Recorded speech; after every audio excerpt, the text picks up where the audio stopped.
우리는 가끔 이런 순간을 맞이합니다. 아무도 나를 바라보지 않고 내가 있어도 그 자리가 허전한 듯 느껴질 때, 누군가가 등을 돌리면 세상이 함께 등을 돌린 것 같은 착각에 빠집니다. 그 사람 하나가 떠났을 뿐인데 내 모든 의미가 무너진 것처럼 느껴질 때가 있습니다. 가슴은 조용히 무너지고 그 속엔 이런 말이 맴돌죠. 나는 버려진 건가요? 어느 날 한 제자가 울먹이며 부처님께 물었습니다. 세존이시여, 저를 사랑하던 이가 등을 돌렸습니다. 그 뒤로 저는 누구와도 마음을 나눌 수가 없습니다. 부처님은 조용히 제자의 눈을 바라보며 말씀하셨습니다. 그대가 진짜 잃어버린 것은 그 사람이 아니라 자기 자신이니라. 제자는 고개를 떨구고 더는 말을 잇지 못했습니다. 잠시 침묵이 흐른 뒤 부처님이 다시 말씀하셨습니다. 버림받았다는 말은 마음이 자기 자신에게 등을 돌렸다는 뜻이니라. 그러니 먼저 그 마음을 돌아보아야 하느니라. 부처님은 손가락으로 땅을 가리키며 말했습니다. 이 땅이 언제 그대를 버렸는가? 하늘이, 바람이, 그대의 숨이 언제 그대를 떠났는가? 그대가 외롭다 느낄 때조차 삶은 여전히 그대를 안고 있느니라. 제자의 눈가에 눈물이 맺혔습니다. 그날 이후 제자는 떠난 이를 향해 애써가지 않았고 자신 안에 남아있던 다정함을 조금씩 다시 꺼내 쓰기 시작했습니다. 그리고 알게 되었습니다. 진짜 버림받는다는 것은 남이 떠나는 것이 아니라 내가 나를 잊는다는 뜻임을. 그 제자는 한동안 부처님의 말씀을 곱씹었습니다. 남이 날 버린 게 아니라 내가 나를 먼저 버린 것이다. 그 말이 마음 깊은 곳에 스며드는 데는 시간이 걸렸습니다. 하지만 그날 이후로 그는 조금씩 달라지기 시작했습니다. 새벽이면 일찍 일어나 법당에 들렀고 자신의 숨소리를 듣는 법을 배우기 시작했습니다. 이 숨은 나를 떠난 적이 없구나. 그는 그렇게 말하며 가만히 앉아 있었습니다.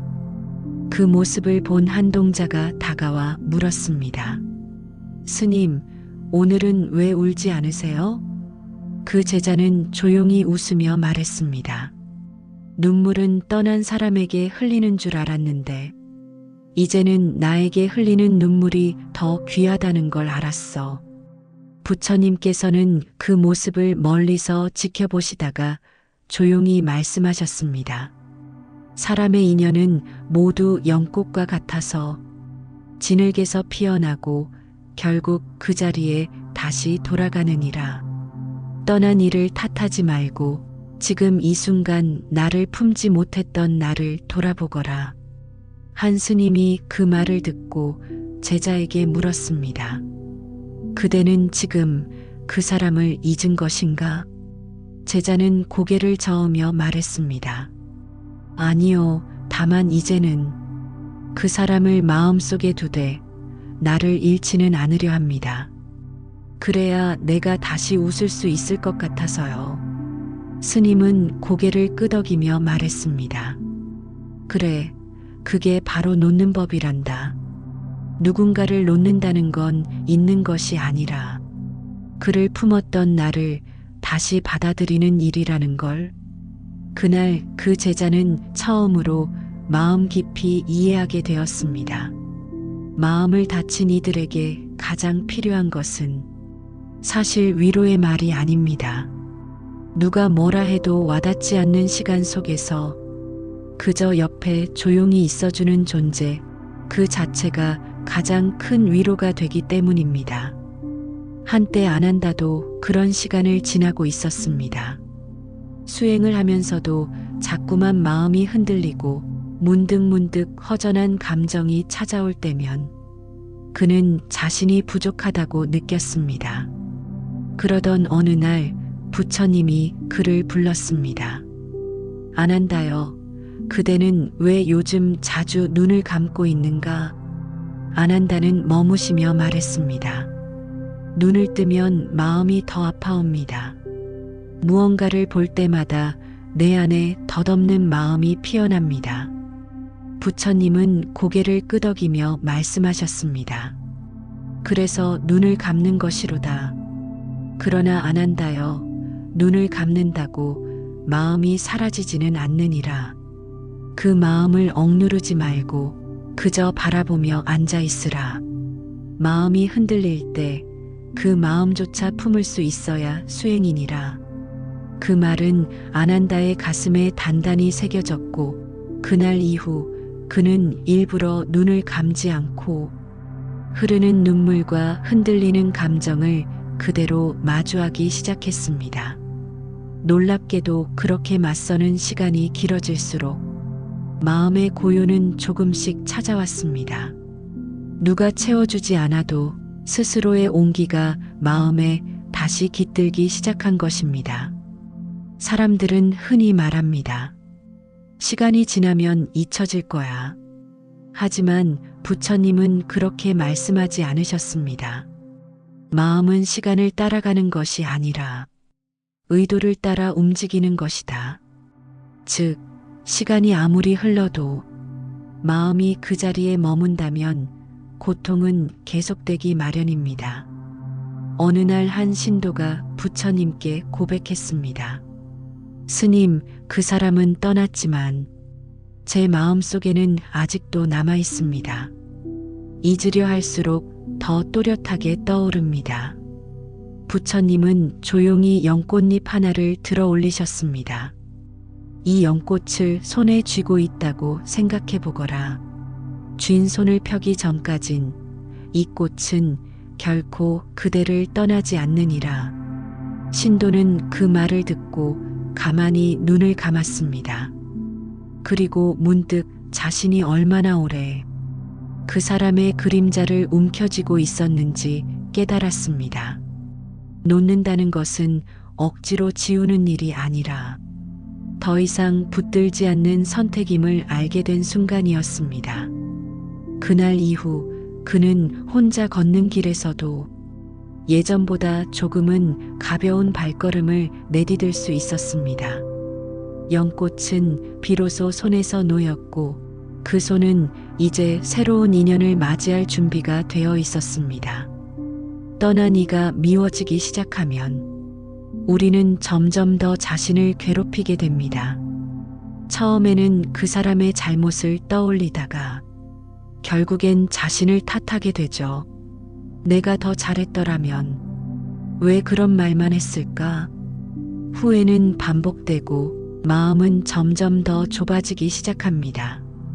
그 모습을 본 부처님은 이렇게 말씀하셨습니다. 떠난 이에게 마음을 남겨두면 그 마음은 그대의 것이 아니게 된다. 그러니 마음을 거두어 지금 있는 자리에 다시 놓아야 하느니라. 한 제자가 그 말을 듣고 물었습니다. 스승님, 마음을 거두는 법이 무엇입니까? 부처님은 고요한 미소를 지으며 말씀하셨습니다. 지금 이 순간을 온전히 바라보는 것이다. 숨이 들어오고 나가는 것을 느끼고 발밑에 흙을 느끼고 마음속 생각을 흘려보내는 것이다. 그 제자는 그날 처음으로 앉아 자신의 마음이 머물던 자리를 돌아보았습니다. 그곳에는 분노와 후회가 아닌 그동안 돌보지 못했던 자기 자신이 앉아 있었습니다. 비로소 그는 알게 되었습니다. 사람이 떠나간 자리에 내 마음까지 남겨둘 필요는 없다는 것을. 한 노스님이 어느 날 조용히 말씀하셨습니다. 사람이 사람을 너무 오래 붙들면 그 마음이 탁해진다. 그 말을 들은 젊은 제자는 고개를 갸웃했습니다. 스님, 누군가를 오래 사랑하는 것이 왜 탁해지는 것입니까? 노스님은 차를 따르며 말했습니다. 사랑이 머물렀던 자리가 슬픔으로 오염되었을 때 그건 더 이상 사랑이 아니기 때문이지. 맑은 물도 오래 두면 썩는다. 그 마음도 가끔은 흘려보내야 한다. 그 말은 젊은 제자의 가슴에 깊이 남았습니다. 그는 그날 이후 하루 한 번 자신 안의 마음을 들여다보는 습관을 들였습니다. 지금 내가 이 감정을 붙들고 있는가, 아니면 흘려보낼 준비가 되었는가? 그 질문 하나만으로도 그는 점점 자유로워졌습니다. 부처님께서 말씀하신 대로 마음은 억지로 바꾸는 것이 아니라 그저 바라보며 풀어주는 것이었습니다. 붙들지 않기.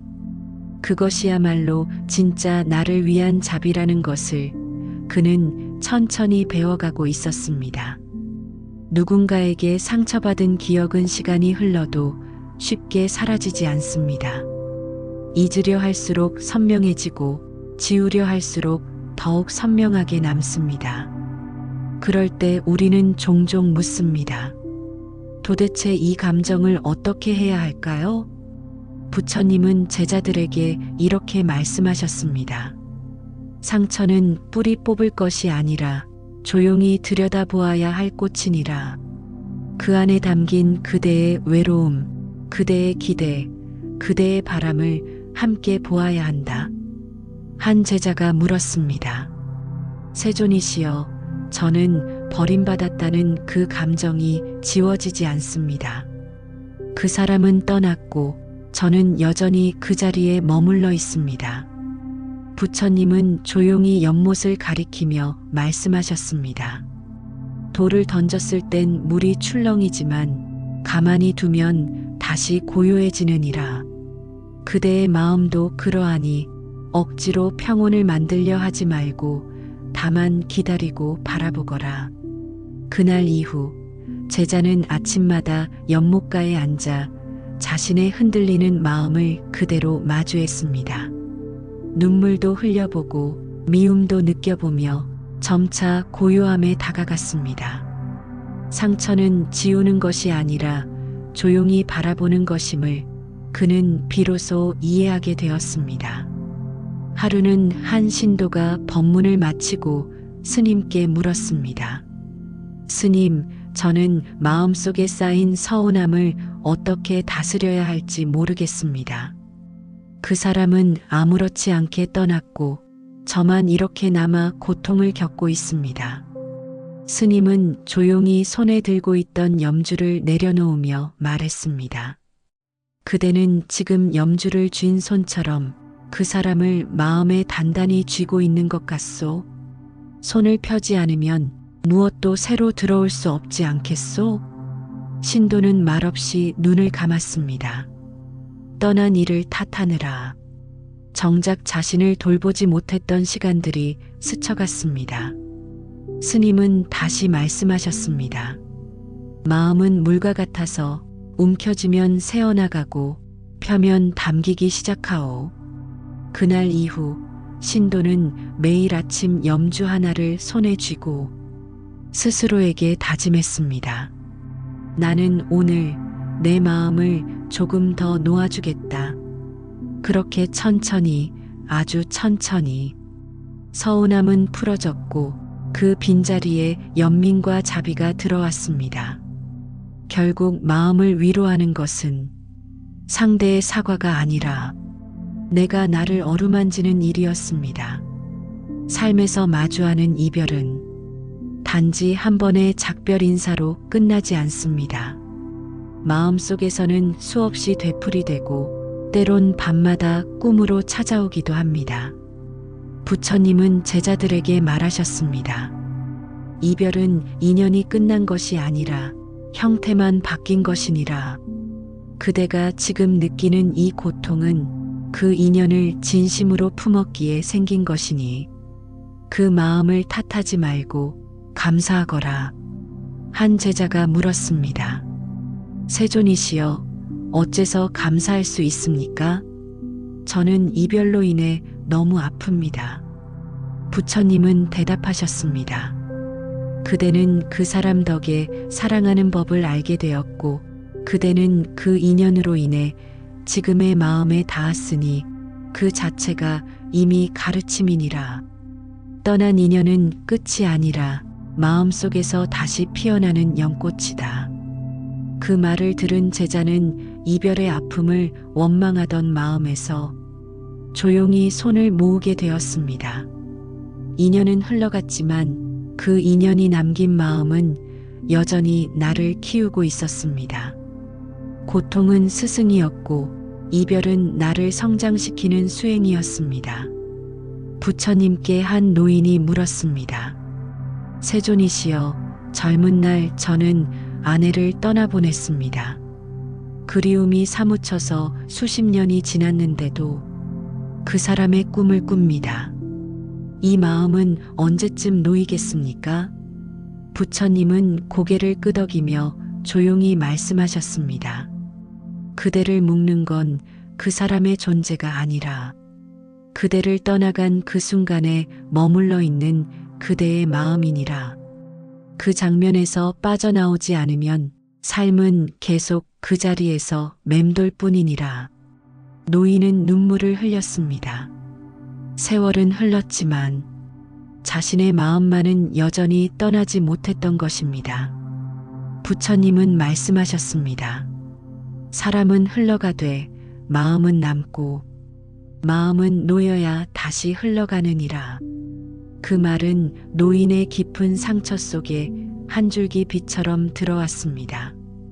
그는 그날부터 매일 아내와 함께했던 날들을 떠올리며 기도했습니다. 그 기억이 아프지 않게 되길, 그 인연이 원망이 아닌 감사로 남길.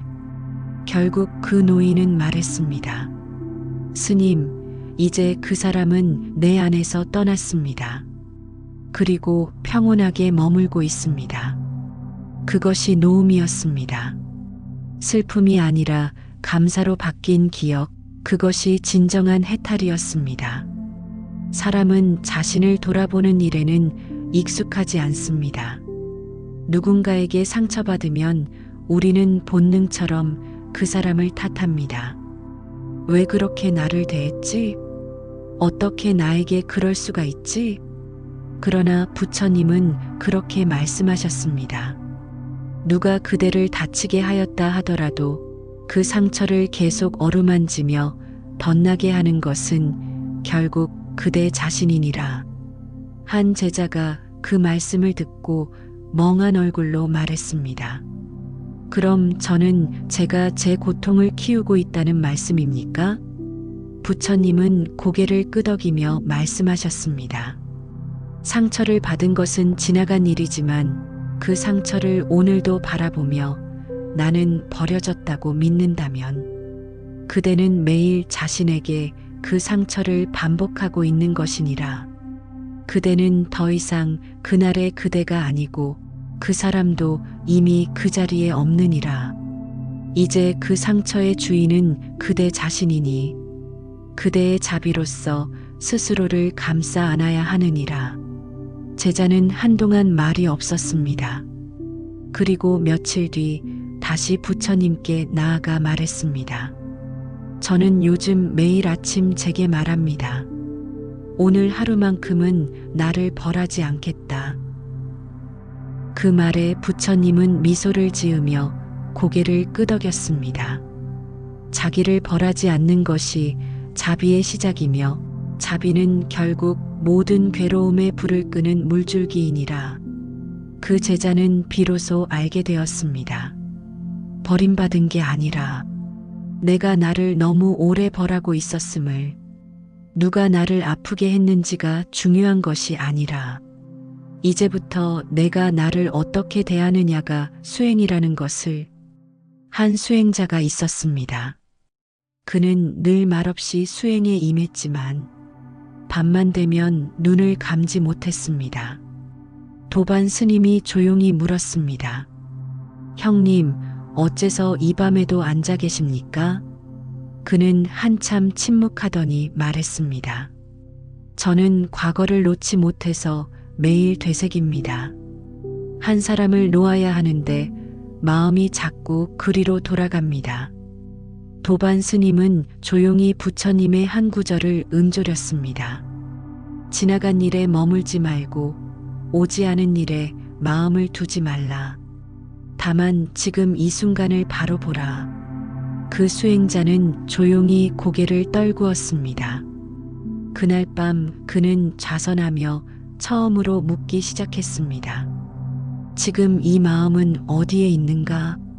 그 사람은 지금 어디에 있는가? 나는 왜 그 사람의 기억 속에 갇혀 있는가? 그리고 마지막으로 그는 이렇게 말했습니다. 나는 나를 되찾겠다. 그 한마디는 긴 침묵을 깨고 그의 수행을 다시 앞으로 나아가게 만들었습니다. 도반 스님은 말했습니다. 사람을 잇는 건 시간이 아니라 마음의 결심이요. 결심은 지금 여기에 있는 것이지 과거에 있는 것이 아니요. 그 말은 깊은 종소리처럼 그의 마음에 남았고 그는 매일 새벽마다 그 사람의 이름을 놓는 연습을 했습니다. 부처님은 멀리서 그를 지켜보시며 말씀하셨습니다. 놓는다는 건 그 사람을 잊는 것이 아니라 그 인연에 매달리는 나를 품고 보내는 것이니라. 삶에서 가장 지독한 고통은 누군가를 여전히 사랑하면서도 그 사람에게 닿을 수 없다는 것입니다. 마음은 머물러 있는데 인연은 이미 저만치 떠났고 남은 건 끝내 하지 못한 말들과 멈춘 감정들 뿐입니다. 어느 날 한 신도가 부처님께 물었습니다. 세존이시여, 저는 아직도 그 사람을 사랑하고 있습니다. 그런데 그 사람은 더 이상 저를 기억조차 하지 않습니다. 저는 이 마음을 어떻게 해야 할까요? 부처님은 잠시 눈을 감으시고 대답하셨습니다. 사랑은 머물 수도 있고 떠날 수도 있다. 그러나 진정한 사랑은 그대가 아픔 속에서도 그 마음을 미움으로 바꾸지 않을 때 남아있느니라. 신도는 조용히 흐느꼈습니다.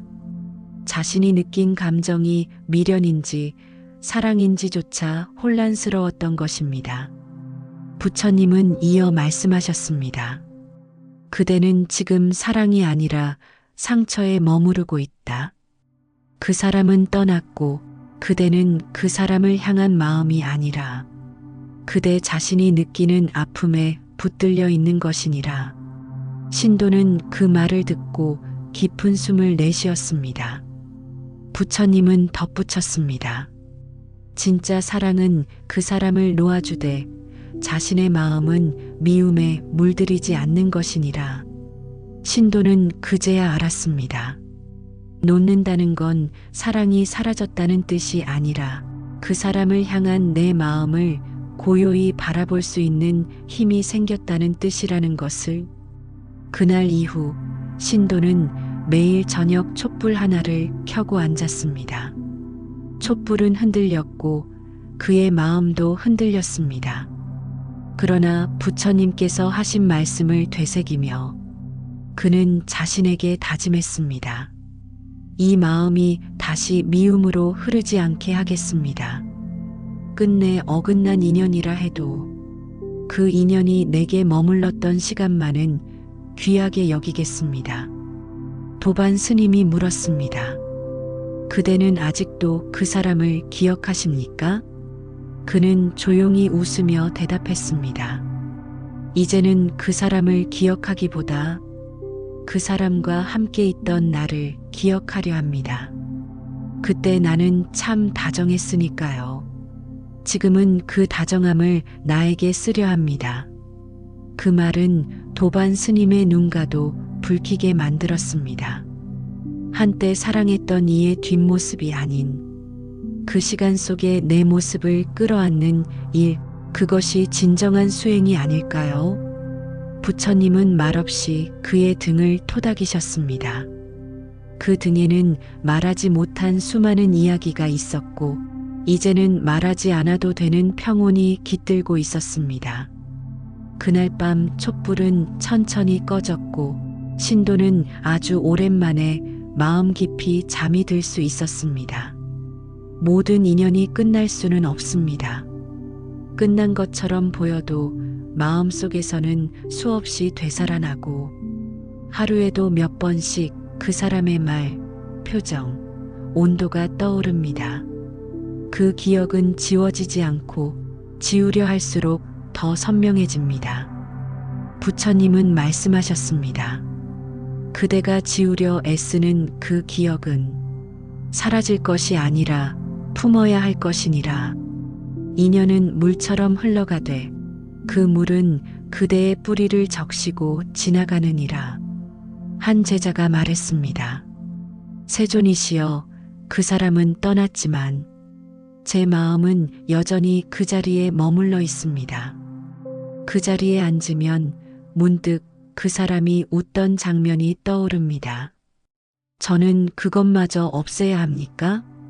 부처님은 조용히 고개를 저으며 말했습니다. 기억은 지워야 하는 것이 아니라 그 위에 새로운 오늘을 포개어야 하느니라. 그래야 그 기억은 덜 아프고 시간이 흐를수록 부드러워지느니라. 그 사람이 머물렀던 자리에 그대를 다시 앉히거라. 그대가 없는 그 자리에는 아무것도 새로이 자라지 않느니라. 그 제자는 그날부터 자신이 외면하던 그 벤치에 다시 앉았고 그 거리를 다시 걸었으며 그 이름을 더 이상 두려워하지 않게 되었습니다. 기억을 바꾸진 못했지만 그 기억 속에서 자신이 사라지지 않게 지켜냈습니다. 그것이야말로 마음이 다시 살아나는 길이었습니다. 하루는 노스님이 조용히 말했습니다. 오래 품은 마음은 병이 되기도 하고 기도가 되기도 하지. 한 신도가 물었습니다. 그럼 무엇이 병이 되고 무엇이 기도가 됩니까?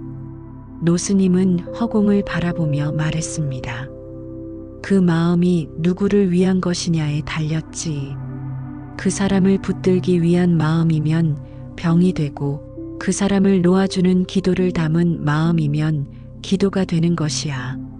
신도는 그 말을 듣고 그날 밤 처음으로 그 사람을 위해 기도했습니다. 부디 그대가 잘 지내기를, 부디 그대의 삶이 평안하기를, 그리고 나도 나 자신을 놓지 않기를. 이 짧은 기도는 신도의 오래된 고통을 조금씩 풀어주었습니다. 그 사람은 여전히 기억 속에 있었지만 더 이상 가시가 되어 찌르지 않았습니다. 부처님께서 말씀하셨습니다. 기도는 남을 위한 것이면서도 그 마음이 나를 살리는 것이니라. 남을 미워하지 않겠다는 다짐은 내 마음을 어둠에서 꺼내는 등불이니라. 신도는 그날 밤 자신을 미워하던 마음도 함께 풀어주었습니다. 이제는 누구도 원망하지 않았고 그 기억조차도 기도로 승화되었습니다. 떠난 사람을 위한 기도는 결국 남겨진 나를 위한 자비였습니다. 부처님은 말씀하셨습니다. 누가 그대를 떠나갔다 해도 그대가 가야 할 길은 여전히 앞에 있느니라. 인연이 멈춘 곳에서 삶까지 멈추어서는 안 되느니라. 어느 날 한 수행자가 깊은 좌절에 빠져 있었습니다. 부처님, 저는 더 이상 수행할 힘이 없습니다. 사람이 떠난 빈자리가 너무 커서 그 자리에 앉기조차 어렵습니다. 부처님은 조용히 말했습니다. 그 자리가 아픈 이유는 그대가 거기에서 움직이지 않기 때문이니라. 앉은 자리에서만 고통을 느끼고 걸음을 내디디면 고통은 움직이기 시작하느니라. 슬픔이 지나가기를 기다리기보다 그대가 슬픔을 끌고 한 걸음 내디뎌야 하느니라. 수행자는 멍하니 그 말을 듣고 있었습니다. 그러다 조용히 일어나 한 걸음을 내디뎠습니다. 그리고 속으로 말했습니다. 나는 아직 살아있고 이 마음도 여전히 나와 함께 있다. 그날 이후 그는 매일 아침 한 발씩 걸었습니다. 어디로 가야 할지 몰라도 한 걸음씩 걷다 보니 그 사람 없이도 삶이 움직이기 시작했습니다. 그것이 바로 해탈의 문턱이었습니다. 무너진 자리에서 움직이기 시작하는 한 걸음, 그것이 모든 치유의 시작이었습니다. 노스님이 어느 날 문득 말씀하셨습니다. 마음은 머물면 썩고 움직이면 맑아진다. 도반이 물었습니다. 스님, 그럼 슬픔은 어떻게 해야 합니까? 노스님은 미소 지으며 말했습니다. 슬픔도 사람과 같이 떠날 때가 되었으면 보내야 하고 머물러야 할 때는 가만히 앉아 함께 있어야 해. 그 말에 도반은 깊이 고개를 끄덕였습니다. 그는 매일 울던 그 자리에 이제는 차를 놓고 잠시 앉아 있는 시간을 늘렸습니다. 더 이상 울지 않고 그저 가만히 머물며 마음의 물결을 바라보았습니다. 어느 날 그는 깨달았습니다. 이 자리가 고통스러운 것이 아니라 내가 이 자리에서 움직이지 않았기 때문이었구나. 이제는 떠날 준비가 되었다. 그는 차분히 자리에서 일어나 새로운 길을 향해 한 발을 내딛었습니다. 무거웠던 마음도 따라 움직였습니다. 그 길 끝에서 그는 문득 웃었습니다. 마음이 따라왔다는 것은 마침내 자신이 그 고통에서 나왔다는 증거였습니다. 이별과 상실의 고통 속에서 우리는 자주 묻습니다. 나는 왜 이렇게까지 힘든가요? 이 고통은 언제까지 계속되나요? 그러나 부처님은 그 질문에 답하기보다 이렇게 말씀하셨습니다. 그대가 지금 묻는 그 물음은 결국 나는 어떻게 다시 살아야 하는가에 대한 질문이니라. 고통은 사라지기 위해 있는 것이 아니라 그대를 새로운 길로 이끄는 징표이니라. 그대가 그 길을 따르기 시작할 때 고통은 저절로 의미를 잃게 되느니라. 한 제자가 조용히 말했습니다. 세존이시여, 저는 그 사람을 원망했습니다. 하지만 지금은 문득 그 인연이 저를 이 자리로 이끌었다는 생각이 듭니다. 부처님은 고개를 끄덕이며 말씀하셨습니다. 모든 인연은 그대가 깨어나기 위한 부처의 손길이었을지니 그 인연 앞에 분노하지 말고 감사하거라.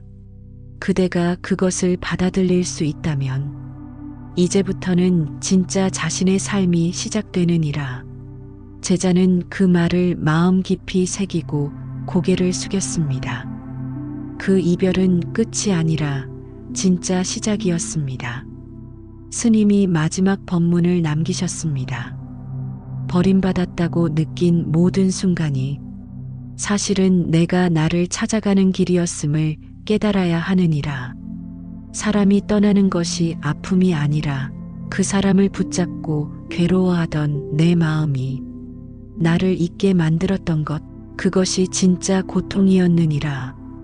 신도들은 모두 조용히 고개를 숙였습니다. 그 말은 각자의 마음 깊은 곳에 아직 남아있던 그리움과 후회의 매듭을 풀어주었습니다. 한 여인이 흐느끼며 말했습니다. 스님, 그 사람은 제게 너무 깊이 박혀 있었습니다. 하지만 이제는 제 안에서 그 사람을 천천히 놓아보려 합니다. 스님은 조용히 웃으며 대답했습니다.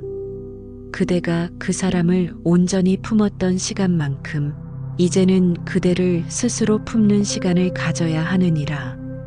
그래야 삶은 다시 숨을 쉽니다. 그날의 법문이 끝난 뒤 많은 이들이 조용히 눈물을 닦았고 각자의 자리로 돌아가 다시 삶을 시작했습니다. 그날 그 말씀 앞에서 누구도 말하지 못했던 고통이 비로소 풀렸고 그제야 사람들은 그 이별이 끝이 아니라 새로운 출발이었음을 조용히 받아들였습니다. 그래서 우리는 오늘도 다시 걸어갑니다. 오늘도 함께 해주셔서 감사합니다. 다음 법문에서 또 뵙겠습니다. 나무 관세음 보살, 나무 관세음 보살, 나무 관세음 보살.